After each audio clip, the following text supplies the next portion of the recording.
It's the end of an era for powder detergents in Latin America, and it's definitely something that's producer-driven. In June of 2015, Procter and Gamble in Argentina decided to no longer produce the powder format of their leading brands Ace and Ariel. The decision by Procter and Gamble to cease the production of their powder detergents of these leading brands, this decision has a lot to do with pricing. Historically, liquid detergents have been the more expensive product. They've been positioned by the leading brands as something more modern, as something more premium. What's interesting is that these liquid detergents are actually more cost efficient to produce. It's the powder detergents that require an extra step in this production process.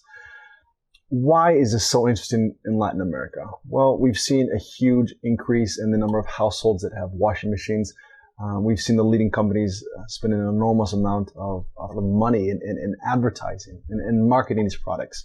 One of the most well-known faces in the world, Sofia Vergara, she is the face of these liquid detergent products for Procter and Gamble in the region. This is putting a lot of weight behind this decision, behind this movement to an entirely different segment.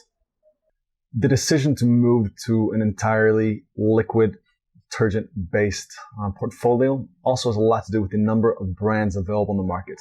In 2015, we see an enormous amount, literally every single company has a liquid format for nearly all the brands. This is a huge change in the last 5 years. 5 years ago, we might have had a few multinational companies, a few brands with a liquid format, something that was much more expensive than any of the local brands that never really caught on. The other side of this producer-driven equation has to do with the informal market and the number of artisanal brands available in Latin American markets. We're seeing a growing number of home businesses that produce liquid detergents.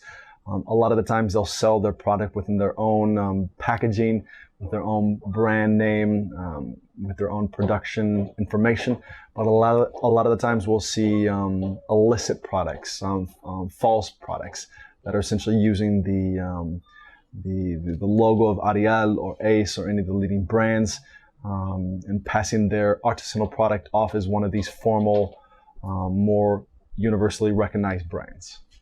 So what can we expect over the next 5 years? We can expect an even greater migration towards liquid brands. All the leading players have these liquid formats.